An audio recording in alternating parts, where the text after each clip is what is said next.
কাম কাজের দরকার নেই, আমি কামের ডরে পাগল হইছি, কাম করে খাওয়াম না, বাংলা কথা শেষ। আসসালামু আলাইকুম। সরকার দেশ থেকে ভিক্ষা দূর করার জন্য বরাদ্দ দিচ্ছে, অর্থাৎ ভিক্ষুকরা যাতে আর ভিক্ষা না করে কর্ম করে খেতে পারে সেই জন্য বরাদ্দ দিয়েছে। আপনারা স্ক্রিনে দেখতে পাচ্ছেন, অর্থাৎ ভিক্ষাবৃত্তি বন্ধে গত 4-5 বছর ধরে বরাদ্দ দিচ্ছে এবং আমরা কাজও করছি। অনেক ক্ষেত্রে আমরা অনেক ভিক্ষুককে সেই টাকা দিয়ে রিক্সা দিচ্ছি, বীরবাটেক রিক্সা, অনেক ক্ষেত্রে টং দোকান করে দিচ্ছি, অনেক ক্ষেত্রে অন্যান্য আরও অনেক উপায় আছে যার মাধ্যমে সে কাজ করে খেতে পারবে। এরকম ওই লোকালিটিতে, ওই এলাকায় এরকম পুনর্বাসনযোগ্য ভিক্ষুক যদি আপনার এলাকায় থাকে, আপনি দয়া করে উপজেলা সমাজসেবা কার্যালয়ে সুপারিশ করতে পারেন।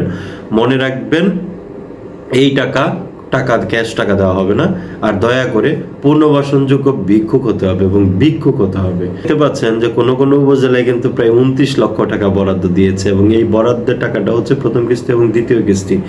এখন এই ভিক্ষুকরা পথে ঘাটে আমাদের যেভাবে বিব্রত করে, বিরক্ত করে, এবং ভিক্ষা যেহেতু সোসাইটির একটা প্রবলেম, আমাদের প্রত্যেকেরই দায়িত্ব আছে, আমরা জাকাত দেই, ভিক্ষা দেই, তো সরকারি টাকায় যদি ভিক্ষুককে পুনর্বাসন করা যায় এর থেকে ভালো কাজ আর হয় না। সেক্ষেত্রে প্রত্যেকের সামাজিক দায়বদ্ধতা আছে। আপনার পাড়ার, আপনার মহল্লার ভিক্ষুক কিন্তু আপনার এলাকায় ভিক্ষা করে না, সে কিন্তু চলে যায় অন্য উপজেলায়। অনেকে ঢাকায় চলে আসে ভিক্ষা করার জন্য, ধান কাটার সময় ভিক্ষুক খুঁজে পাওয়া যায় না, ভিক্ষুক চলে যায় ঢাকায় ভিক্ষা করতে। এবং শুক্রবার, শনিবার, শুক্রবার, জুম্মার দিন বা রমজানের সময় ভিক্ষুকের হার ব্যাপক মাত্রায় বেড়ে যায়। বাংলাদেশে প্রায় 6-12 লক্ষ ভিক্ষুক আছে। তো এই ভিক্ষাবৃত্তি কিন্তু দূর করা সম্ভব, সেটা সরকার একা পারবে না, সরকারি দপ্তর একা পারবে না, জনগণের অংশগ্রহণ লাগবে। ভিক্ষার মতো এরকম সহজ কাজ আর পৃথিবীতে নাই। আপনি একটা বাধার কাট করতে গেলে 7 গাঁটের পানি খেতে হয়, কিন্তু ভিক্ষা করতে গেলে কিছুই করতে হয় না। তাই আমাদের এই ভিক্ষাবৃত্তি দূর করার জন্য প্রত্যেকের এগিয়ে আসা উচিত। আপনার জেলায় আপনার কতগুলো বরাদ্দ এসছে এবং এই বরাদ্দগুলো জেলা থেকে উপজেলায় দেওয়া হবে ভাগ করে, প্রত্যেকটা উপজেলায়। যেমন আমি কিশোরগঞ্জ উপজেলায় দেখেছি 7 লক্ষ টাকার মতো বরাদ্দ এসছে। তো গড়ে 50 থেকে 60, 70, 80 হাজার করে হয়তো কোনো উপজেলা গড়ে বরাদ্দ পাবে, উপজেলার আকার অনুযায়ী, ইউনিয়নের আকার অনুযায়ী। এটা সংশ্লিষ্ট জেলা কমিটি সিদ্ধান্ত নেবে। তো সেটা দিয়ে কিন্তু অনেক করা যায়। একটা মানুষ পুনর্বাসিত হইতে কত টাকা লাগে? মানে 5,000 টাকা হলে একটা মানুষ পুনর্বাসিত হতে পারে। আমি রাস্তাঘাটে প্রচুর ভিক্ষুক দেখি যারা 5,000 টাকা দিয়ে দাঁড়াতে পারবে পান, বিড়ি, সিগারেট বিক্রি করে। সো এই ভিডিওটি আমি তাদের জন্যই করছি যারা ভিক্ষুক নিয়ে ভাবেন, যারা সামাজিকভাবে সচেতন, যারা ভিক্ষুকদের জন্য কিছু একটা করতে চান, যাদের হৃদয় কাঁদে ভিক্ষাবৃত্তি দেখে।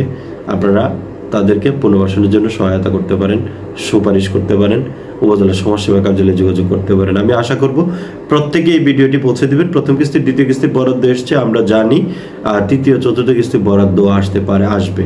তো মিলে কিন্তু একটা উপজেলায় আপনি যদি 10 জন ভিক্ষুককে পুনর্বাসিত করতে পারেন, 20 জন ভিক্ষুককে পুনর্বাসিত করতে পারেন, সেখানে সামাজিক মানুষের অংশগ্রহণের মাধ্যমে, যেমন আপনার পাড়া মহল্লা একজন ভিক্ষুক আছে, আমরা বললাম যে আপনি নিজেই তাকে পুনর্বাসনের ব্যবস্থা করেন, আপনারা গ্রামের সবাই মিলে, পাড়া মহল্লা সবাই মিলে।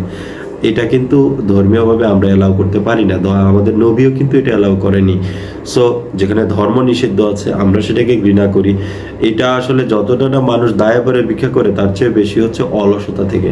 আপনারা বিভিন্ন ফেসবুকে ভিডিও দেখবেন যে কাজ করে খেতে পারবো না, এই জন্য ভিক্ষায় নামছি। অর্থাৎ ভিক্ষা এখন ব্যবসা, ভিক্ষা করে অনেক মানুষ কোটিপতি হচ্ছে। আমার কাছে মনে হয় না যে ভিক্ষা দেওয়া উচিত। আমি আমার সোসাইটির মানুষকে সাহায্য করব, আমি অন্য এলাকার মানুষকে কেন সাহায্য করব? আর ভিক্ষা যারা করে আমি ম্যাক্সিমামই সক্ষম দেখি।